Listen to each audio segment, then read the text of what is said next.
The stars had always been a canvas of distant mystery to humanity, a backdrop for dreams, legends, and scientific curiosity. But as the first flicker of the Zalrith Armada crossed the outer edge of the solar system, those distant lights became something far more ominous, a threat hanging just beyond Mars. Dr. Lena Voss stared at the data streaming across her terminal in the International Space Observatory.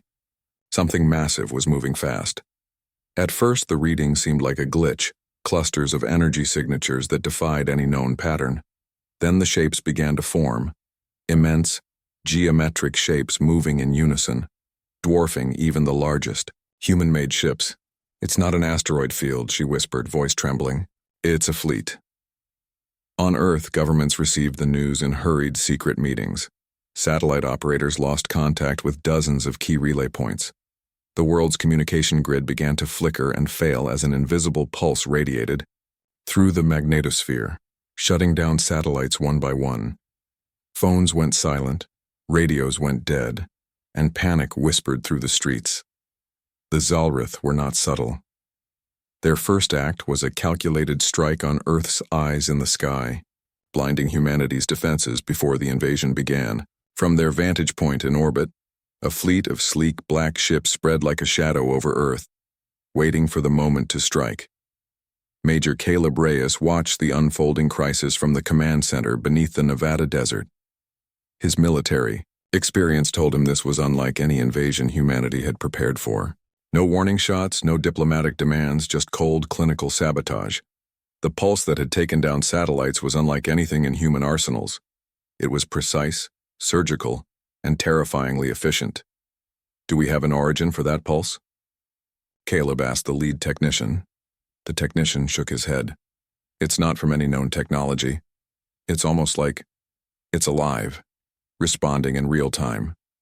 Outside, the sky darkened as massive Zalrith motherships emerged from the shadow of Mars. Their surfaces shimmered with strange alloys that absorbed light.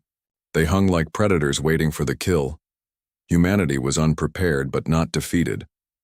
On the ground, ordinary people faced the encroaching darkness with shock and rising determination. In a small town in New Mexico, schoolteacher Mia Zhang gathered her students into a basement shelter, reading news bulletins by candlelight. On the other side of the world, engineer Yusuf Rahman refused to abandon his communications relay station, working feverishly to restore broken links. "We're not giving up," Yusuf said quietly to his team, voice steady despite the chaos. "We'll find a way to fight back." Meanwhile, in orbit, the remnants of Earth's defense fleet scrambled.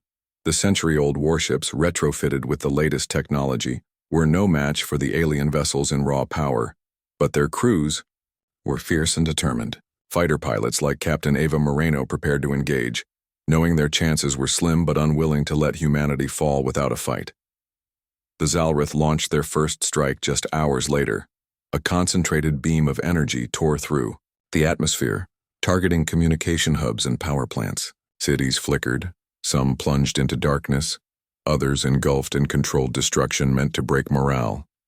Yet in the midst of devastation, humanity's spirit blazed brightest. Ava's squadron streaked through the thinning atmosphere, dodging plasma blasts and debris. Her voice came steady over comms. "We're not just fighting for Earth, we're fighting for everyone who's ever looked up and dared to dream." Back on Earth, Lena analyzed incoming data feverishly.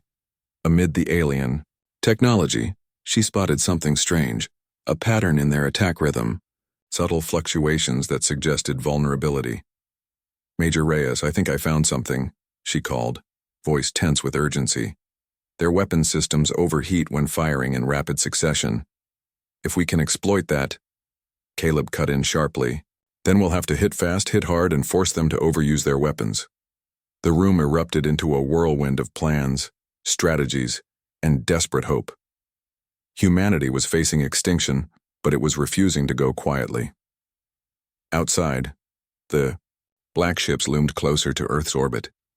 Their shadow stretched across the night sky, a reminder that this was just the beginning. The battle for Earth had begun, and the Zalrith had no idea what humanity was capable of. The morning after the blackout, Earth was a planet on edge. New York City, where skyscrapers usually gleamed under the sun, shadows now stretched long and strange. Streets filled with restless crowds murmuring rumors and fears. The Zalrith fleet, still unseen from the ground, was an invisible menace poised above the clouds. Major Caleb Reyes stood in the makeshift command center beneath the Nevada desert, eyes glued to the holographic star map that hovered mid-air. Red blips marked the alien ships closing in. Their trajectory pointed straight for Earth's major cities. "Coordinates for the first wave," Caleb barked. "Get me a full analysis. How long before they strike?" Lieutenant Meera Patel, her fingers dancing over the console, answered, "Estimated time to impact 45 minutes. They're targeting power grids, communication hubs, aiming to cripple us completely." Caleb's jaw tightened. "We can't let them isolate us. Without communication, command breaks down. If they think cutting the lines will break our spirit, they're wrong." Far above Earth, in the darkness of orbit, Zalrith warships glowed faintly, their weapon systems charging with cold precision. Their alien commanders monitored battle feeds, confident in the superiority of their technology. But deep inside one of the human command ships, Captain Ava Moreno and her squadron prepared for the impossible. Their fighters were smaller, older, models hastily refitted with whatever technology Earth's engineers could spare. Still, they carried humanity's stubborn will. "Listen up." Ava's voice crackled through the helmets. "They think they're unstoppable. They don't know what we're made of. We fly fast, we hit hard, and we don't back down." Her squadron responded with determined murmurs, a mix of nerves and adrenaline. Below them, Earth's cities braced. Emergency sirens wailed. People crowded shelters or fled to relatives, and soldiers manned their stations waiting for the coming storm. The first strike hit with brutal force. Beams of concentrated plasma carved arcs of destruction into power, plants and satellite arrays. Cities went dark in seconds, the hum of electricity silenced as transformers exploded. Communication blackouts spread like wildfire. But then something unexpected happened. In one shattered city, a team of engineers led by Yusuf Rahman detected a faint pulse from the Zalrith weapons, an irregularity, a momentary cooling in the energy flow. His eyes widened. Could it be? He quickly relayed the data to Earth's Central Command, where Dr. Lena Voss analyzed it with growing excitement. "They're pushing their weapons too hard," Lena explained. "If they fire too rapidly, the heat buildup causes a temporary shutdown, like an automatic safety trigger. We can force them into overusing their systems." Caleb immediately called Ava. "We have a weakness. Your squadron's mission changes. Hit and run. Make them fire fast, then retreat before they can recharge." Ava grinned beneath her helmet. "Sounds like a plan. Time to make them sweat." The next wave launched, faster and more furious. Ava's fighters darted through the thickening clouds, weaving between incoming plasma blasts. Their attacks targeted weapon turrets and supply nodes on the edges of the alien fleet, provoking rapid volleys of fire. At first, the Zalrith responded with deadly accuracy. 2 of Ava's fighters were lost, their hulls vaporized in brilliant explosions. But then, just as Lena predicted, the alien weapon systems stuttered, one turret cooling down, then another, their beams dimming. Seizing the moment, Ava led a lightning strike on an exposed supply ship, crippling its engines. The explosion sent debris scattering in all directions. On Earth, cheers erupted from command centers and shelters alike as the news spread. Humanity had struck back. But the victory was bittersweet. Back in orbit, the Zalrith commanders snarled in frustration. "The humans fight with cunning, not brute force," one hissed. "They are unpredictable." In retaliation, the aliens deployed autonomous drones, sleek, spider-like machines armed with deadly plasma blades and advanced AI, designed to hunt down human fighters relentlessly. Ava's squadron barely escaped a trap in the asteroid belt, losing another pilot. The drone's cold efficiency was terrifying, forcing the humans to rethink their tactics. On Earth, political leaders gathered for emergency sessions. Old rivalries resurfaced, threatening to undo the fragile alliance. Still, the looming threat kept factions in uneasy cooperation, united by a single goal: survival. In a cramped conference room, President Elena Morales addressed her advisors. We face extinction, but humanity's strength isn't in technology alone. It's in our will to survive and adapt. We must find new ways to fight or we lose everything. Meanwhile, deep beneath the surface of Mars, a secret colony buzzed with activity. Scientists and engineers hurriedly finalized weaponized terraforming devices, biochemical traps designed to unleash deadly plagues and harsh atmospheric changes. Should the Zalrith attempt to seize the planet, humanity's gamble was clear: to fight fire with fire, and trap the invaders in a deadly web before they could reach Earth's doorstep. As the sun set over the scarred Earth, Ava Moreno looked out from her cockpit, the stars above a silent reminder that the battle was far from over. "We're not just defending a planet," she whispered. "We're defending a future, and the future depended on their next move." Mars wasn't just a barren rock anymore. To humanity, it had become a symbol of hope, and a battlefield yet to be fully revealed.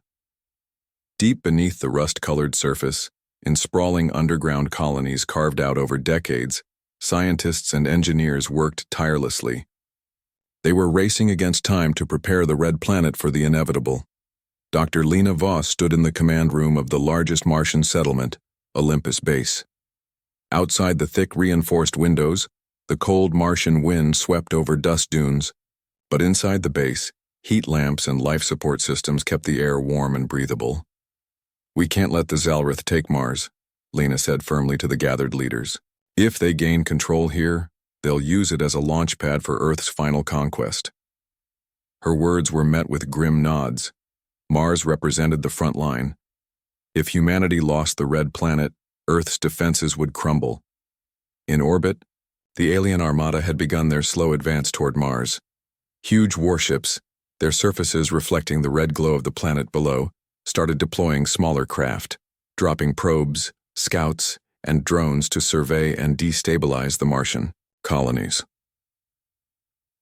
On Olympus Base's main screen, the flickering images of alien scouts scanning the surface sent a chill through the room. "We've set traps," Lena continued. "Terraforming devices that can turn the atmosphere toxic in hours. Biochemical agents tailored to Zalrith biology. Deadly plagues they won't expect. And the colony's underground tunnels are fortified with EMP fields and mines." The room's military commander, General Marco Reyes, Caleb's older brother, crossed his arms. "If the aliens think Mars is just another rock, they're in for a surprise. But we need to hold the surface until reinforcements arrive." Meanwhile, in Earth orbit, Major Caleb Reyes monitored the alien movements with mounting concern. The Zalrith fleet was not just sending probes, they were establishing a beachhead. "They're setting up a staging base in Martian orbit," Caleb said grimly. "If they secure that, Earth is next." Back on Mars, a sudden alarm blared. Through Olympus Base, sensors detected an unexpected energy spike in the southern tunnels. A likely breach. "Prepare the defense teams," Lena ordered. "They're coming sooner than we thought." Elsewhere on Mars, a young engineer named Yasmin Khatri sprinted through the labyrinthine corridors, clutching a portable console. Her job was to remotely trigger the environmental traps if necessary, but she'd hoped to avoid such a desperate step. "Yasmin, report," a voice crackled over the comms. "Multiple Zalrith drones are attempting infiltration through Tunnel 7, Yasmin replied, breathing hard. "They're testing the perimeter defenses." The battle had begun beneath the Martian surface. Outside, the planet's thin atmosphere trembled as bursts of energy lit the horizon, signs of skirmishes between human defenders and alien scouts. Surface security forces scrambled, their armored vehicles racing toward the hotspots. In orbit, Captain Ava Moreno led her fighter squadron on a reconnaissance run near Mars, weaving through debris fields left by earlier skirmishes. Her eyes narrowed as she spotted something unexpected, a vast construction platform, partially hidden in Mars's shadow, a massive alien ship being assembled piece by piece. "This isn't just an invasion fleet," Ava said over comms. "They're building a forward base right here." Back on Earth, political leaders watched the developments with rising alarm. The news that Mars was under direct threat sent ripples through governments and militaries alike. But some saw opportunity. in adversity. Ambassador Sophia Indolo, Earth's chief diplomat, was tasked with coordinating the colonies. Mars is the shield of Earth, she told a council of representatives. If we lose it, the war is lost. We must unite all colonies, Venus, the moons of Jupiter, even the asteroid mining stations, to form a solar defense coalition. The idea was bold, unprecedented. Centuries of rivalry and distrust among human settlements had fractured humanity's reach. Now, the survival of the species demanded unity. Meanwhile, on Mars, Lena's team activated the first terraforming traps, in a narrow canyon where alien drones advanced. A sudden rush of toxic gases and rapid temperature shifts sent Zalrith forces reeling. The aliens had no idea their weapon systems were vulnerable to human biochemical warfare. In the tunnels below Olympus Base, Yasmin triggered an EMP pulse that fried the circuits of several invading drones, sending them crashing into the rocky walls. Her heart pounded with a mix of fear and exhilaration. Every small victory counted. But the Zalrith were relentless. Reinforcements poured in through orbit, their numbers growing. The fight for Mars had turned into a deadly race.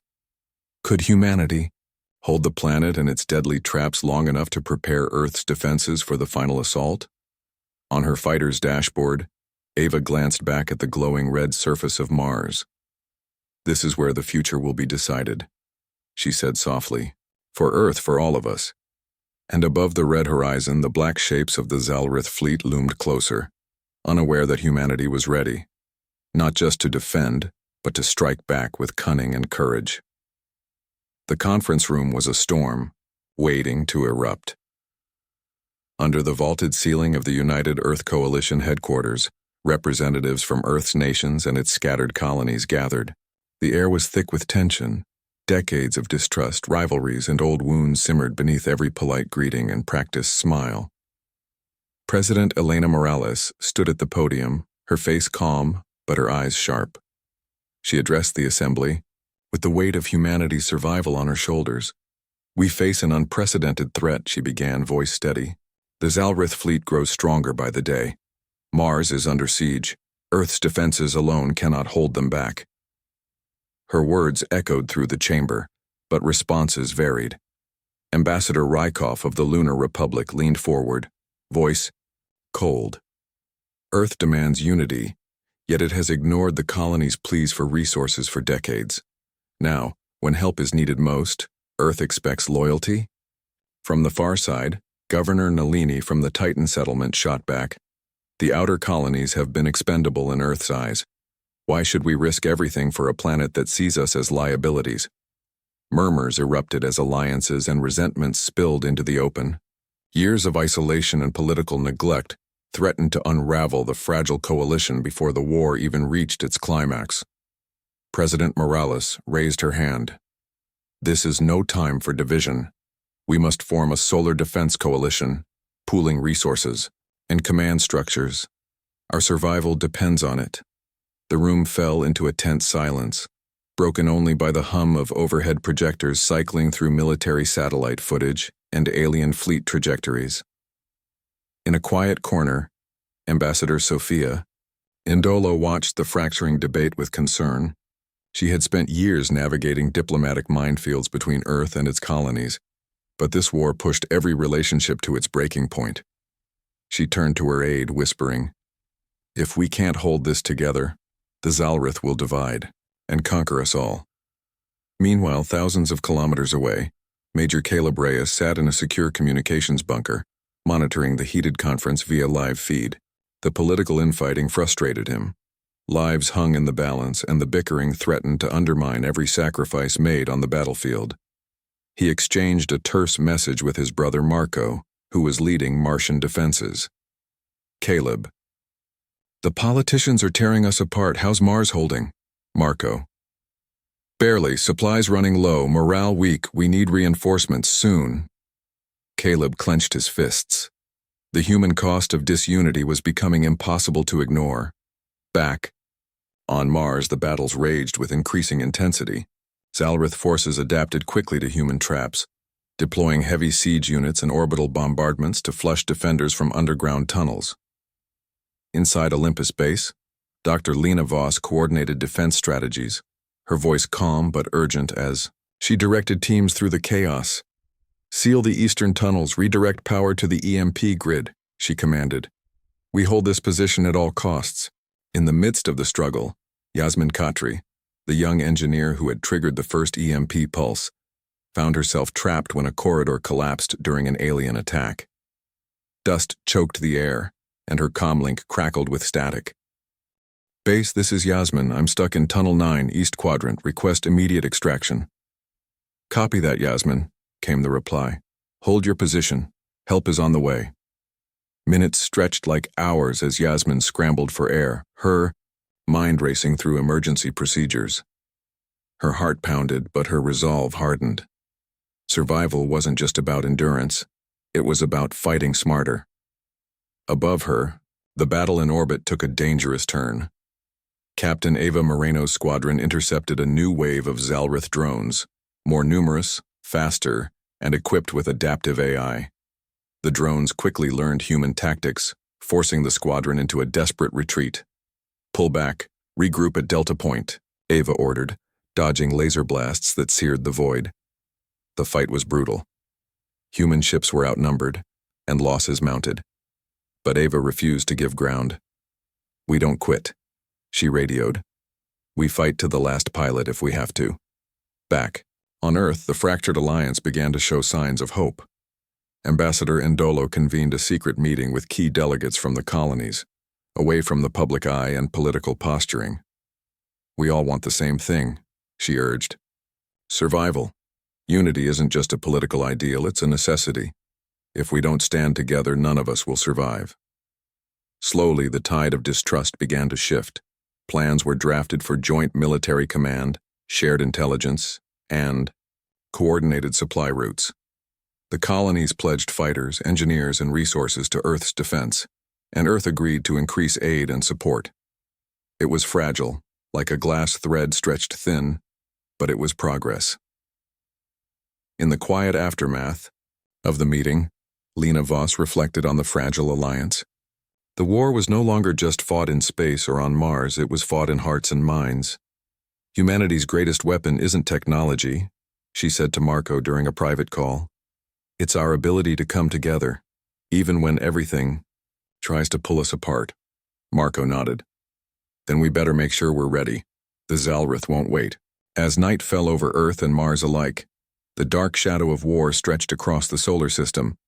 But somewhere in the fractured unity, a spark of hope flickered. Humanity was learning to fight not just as individuals, but as one. Mars was no longer just a battlefield. It was a crucible where humanity's fate was forged under fire. The red dust swirled outside the reinforced windows of Olympus Base, illuminated by distant explosions and streaks of plasma fire. Deep beneath the surface, the tunnels hummed with tension and purpose. Soldiers, engineers, and scientists moved like ghosts through narrow corridors, preparing for the next wave. Dr. Lena Voss stood over a holographic map, tracing the positions of both human and Zalrith forces. The enemy was relentless, each skirmish brutal, each inch of ground fiercely contested. "The Zalrith are adapting faster than we anticipated," Lena said, voice heavy with concern. "They've deployed new siege drones equipped with heavy plasma cannons. Our EMP traps won't hold them for long." General Marco Reyes paced behind her, face grim. "We need to change the game. Our current tactics will only delay the inevitable." Outside, the war raged on the surface. Armored convoys clashed with alien patrols, dust storms masking sudden ambushes. In one of the cramped command pods, Captain Ava Moreno coordinated air support, her voice cutting through comms with sharp precision. "Alpha Squadron, cover the eastern flank. Beta, support ground units near Tunnel 12. We cannot lose that corridor." Her fighters darted through the thin Martian atmosphere, dodging plasma bursts and debris. The drones hunting them were relentless, adapting to their flight patterns with chilling efficiency. Ava gritted her teeth. "They learn fast, but we're faster. Keep pushing." Meanwhile, deep in the tunnels, Yasmin Khatri's extraction team finally reached her. Covered in dust and exhaustion, she emerged into the faint glow of emergency lights. "Glad you made it," said Lieutenant Samir Patel, a veteran soldier assigned to tunnel defense. Yasmin nodded. We can't keep reacting, we need to go on the offensive. Her words resonated with Lena and Marco when she relayed the new plan, a coordinated strike aimed at disrupting the Zalrith's supply chain. If the humans could destroy the alien, staging platforms orbiting Mars, they might stall the invasion long enough for reinforcements from Earth to arrive. It was a desperate gamble. Caleb Reyes, monitoring the situation from Earth's orbit command, approved the plan. Cutting their supply lines is our best shot. Ava, get your squadron ready for a deep strike. Ava's eyes narrowed as she prepared. We'll need stealth and speed. No room for error. The days that followed were a blur of tension and calculated risk. Ava's squadron launched a daring, nighttime assault on the primary Zalrith supply platform, hidden in Mars' shadow. Cloaked in stealth technology, they slipped past patrols, striking key energy nodes with precision. Explosions rocked the platform, and Ava's fighters fought fiercely to escape the ensuing chaos.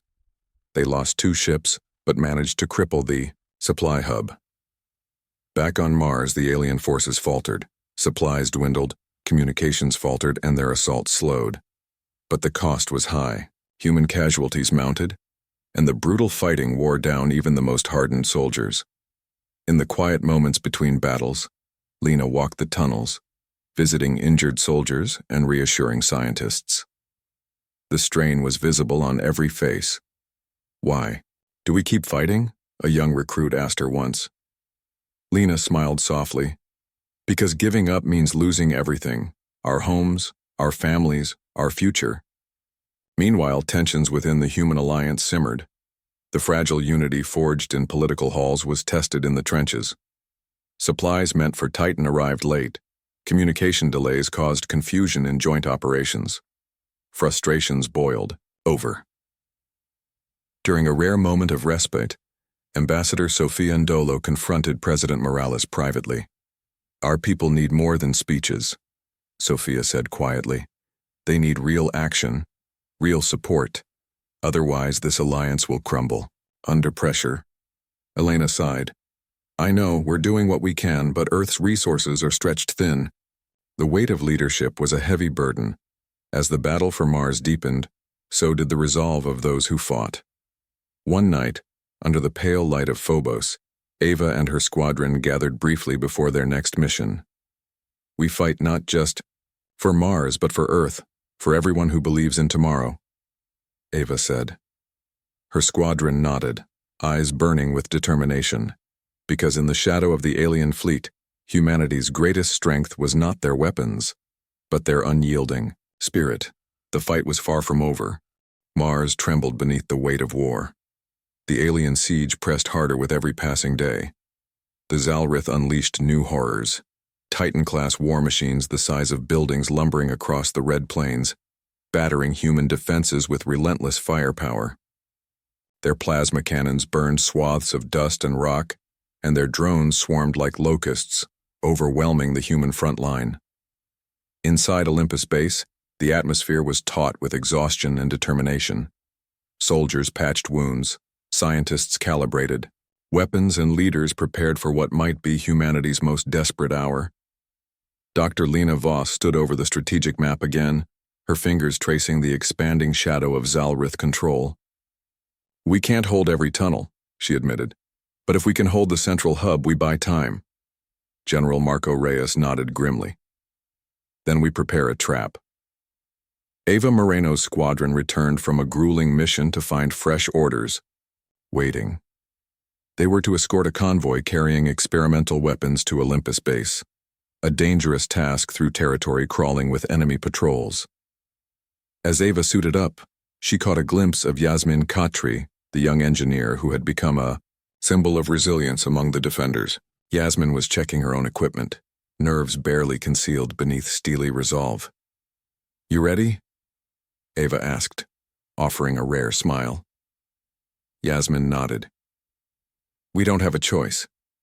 The convoy departed under heavy escort, the roar of engines, mixing with the howling Martian wind. Every moment was a gamble. The Zalrith hunted them relentlessly, deploying wave after wave of drones to cut them off. Suddenly, the convoy came under intense fire. Explosions rocked the transport vehicles, and Ava's fighters broke formation to engage the attackers.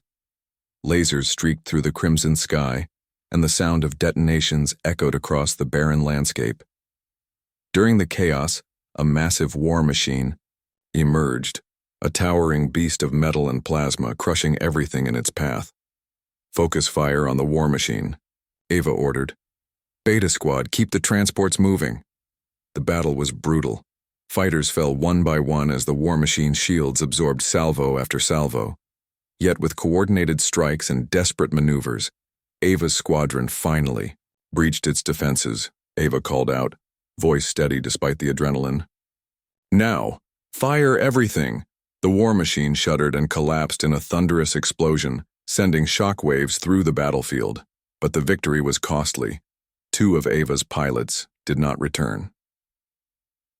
Back inside Olympus Base, the convoy's experimental weapons were unloaded, advanced EMP grenades and modified biochemical agents designed to exploit the Zalrith's physiological weaknesses. Lena worked late into the night, preparing the devices for deployment deep within the tunnels. Every success felt like a small miracle against the overwhelming odds. Meanwhile, the political situation on Earth grew more precarious. Ambassador Sofia Ndolo reported to President Morales on the coalition's fragile state. The colonies, "Patience is wearing thin," Sofia warned.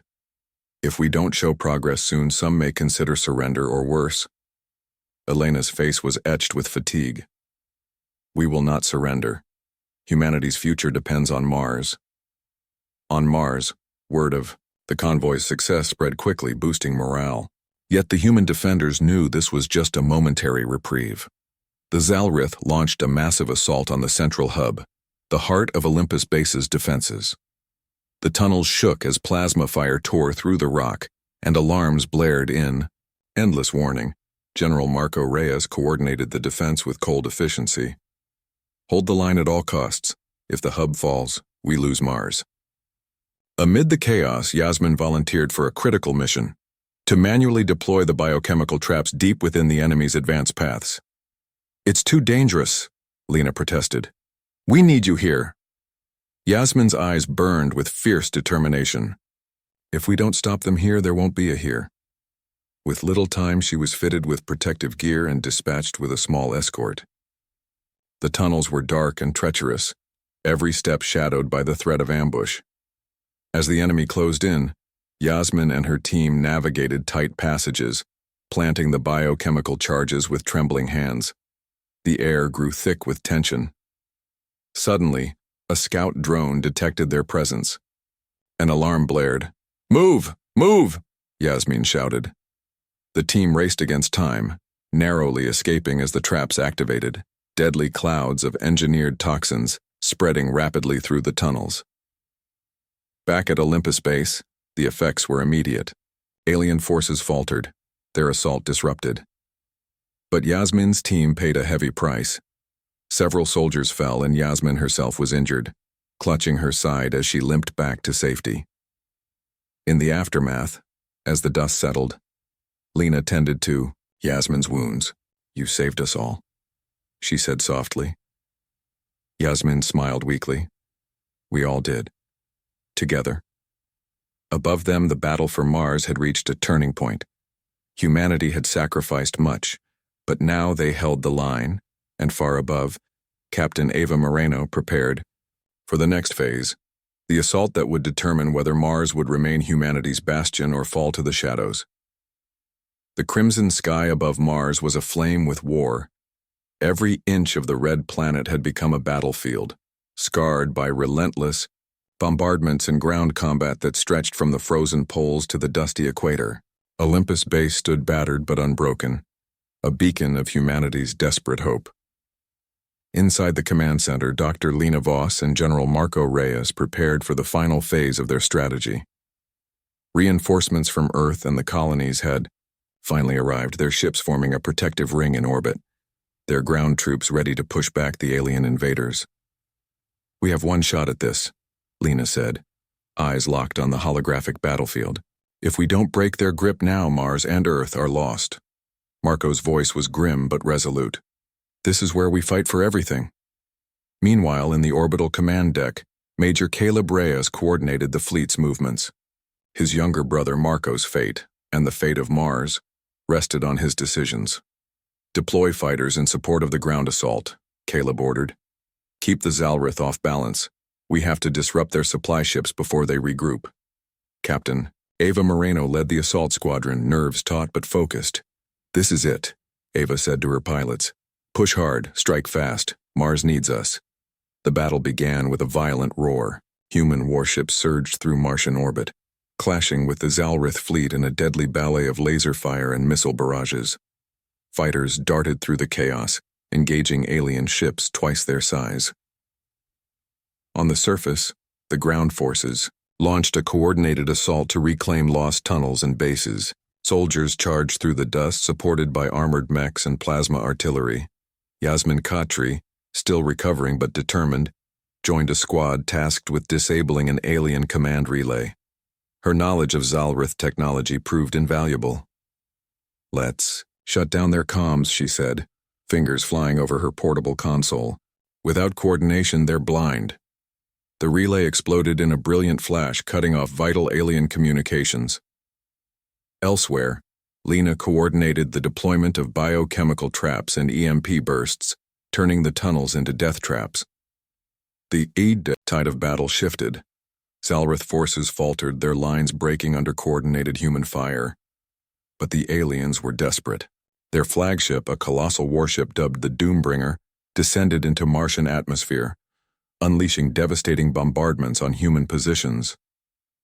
Marco stared at the destructive firepower raining down. We can't hold this, he muttered. We need to take out that ship.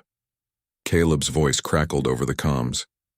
Ava, can your squadron take it down? Ava's jaw tightened. It's heavily shielded, but we have a plan. We'll need a distraction and a precision strike on the power core. The plan was daring. While a decoy fleet engaged the flagship head-on, Ava and her best pilots would infiltrate the warship's defenses and plant charges inside. As the decoy ships launched their assault, drawing the Doombringer's fire, Ava's squadron slipped through cracks in its shields. Inside the alien warship, the human pilots fought fiercely, dodging automated defenses and hostile troops. The corridors were labyrinthine, but Ava's team pressed forward with deadly focus. Yasmin's earlier sabotage had weakened the Zalrith defenses, buying precious time. Charge set, Ava whispered, heart pounding. As they raced to escape, explosions erupted behind them, tearing the warship apart. Outside, the flagship's shields flickered and then collapsed. Human fleets unleashed a final barrage that shattered the colossal vessel, sending fiery debris raining onto the Martian surface. The loss of the Doombringer broke the alien morale. On the ground, Zalrith troops began retreating, their assault faltering. Olympus Base stood victorious, battered but unyielding. As the dust settled, Lena, Marco, Ava, Yasmin, and Caleb gathered in the command center. We did it, Lena said, voice thick with relief. Marco shook his head. This isn't over, they'll regroup somewhere. Caleb smiled grimly. But we showed them humanity fights with heart. They underestimated us. Ava's gaze swept over her team. We fight for Earth, for Mars, for everyone who believes in tomorrow. Yasmin nodded, exhausted but proud. We defended our home, and we'll keep fighting. The battle for Mars was won, but the war for Earth's future was just beginning. The dust of battle still hung heavy over Mars, but the dawn brought a quiet promise. For the first time in months, the skies above Olympus Base were free of Zalrith warships. The alien fleet, battered and broken, had retreated beyond the asteroid belt. Humanity had won the fight for Mars, but the cost weighed heavily on every soul. Inside the command center, the team gathered once more. Dr. Lena Voss, General Marco, Reyes, Captain Ava Moreno, Major Caleb Reyes, and Engineer Yasmin Khatri, survivors bound by fire and resolve. Elena Morales' voice crackled through the comms, Earth's president speaking from the United Earth Coalition headquarters. Mars has held. This victory is a beacon of hope for all humanity. But the war is not over. We must rebuild and prepare for the challenges ahead. The words were sober but inspiring. Ava gazed out at the rugged Martian landscape from the observation deck, the rising sun casting long shadows over the red dunes. We did more than survive, she said quietly. We proved that no matter how dark it gets, humanity will fight back. Caleb joined her, voice soft, and we forged something stronger than weapons, an unbreakable bond between Earth and the colonies. On the surface, rebuilding efforts were underway. Engineers and soldiers worked side by side to repair the base, clear debris, and tend to the wounded. Supplies from Earth and the outer colonies arrived steadily, signaling the renewed unity forged in the crucible of war. Yasmin, despite lingering injuries, volunteered to lead a team focused on restoring the tunnels and fortifications. We've learned a lot, she said to Lena. Not just about the enemy, but about ourselves. Lena smiled, a rare lightness in her eyes. The greatest discoveries aren't just in technology. They're in resilience and hope. News broadcasts from Earth showed celebrations and solemn memorials. Nations and colonies set aside old grievances to honor the heroes who had stood against the Zalrith invasion. Ambassador Sofia Nadolo worked tirelessly to solidify the new Solar Defense Coalition. The fractures that had threatened humanity's unity were healing, replaced by a shared determination to protect their home. Yet, in quiet moments, the survivors understood the truth. The Zalrith would return or another threat might rise. The solar system was vast and peace was fragile. General Marco Reyes addressed the assembled troops in a heartfelt speech. Mars stood because of every one of you. We fought for our families, for our future. Now, we must be vigilant. Today's victory is tomorrow's foundation. The soldiers cheered, their spirits lifted but grounded in reality. In the midst of this hopeful calm, Ava received a message from Caleb. Family dinner at Olympus Base Mess Hall. Tonight. Don't be late, she smiled, knowing that in the aftermath of war, it was these moments, the shared meals, the laughter, the quiet companionship, that rebuilt humanity's spirit. As night fell, the 5 friends sat around a simple table, sharing stories and dreams beneath the Martian stars. Yasmin raised her glass, to Mars, to Earth, to humanity. To unity, Marco added, eyes shining, and in that moment, surrounded by friends and hope, the war-weary warriors felt something rare and precious: peace. The battle for Mars had changed everything. It had shown that humanity's greatest strength was not in its weapons or technology, but in its heart, in its will to unite, endure, and rise. Mars was home now, a symbol of resilience. And as the stars stretched infinitely above, humanity looked forward to a new dawn. A dawn where they would not just survive but thrive. Together,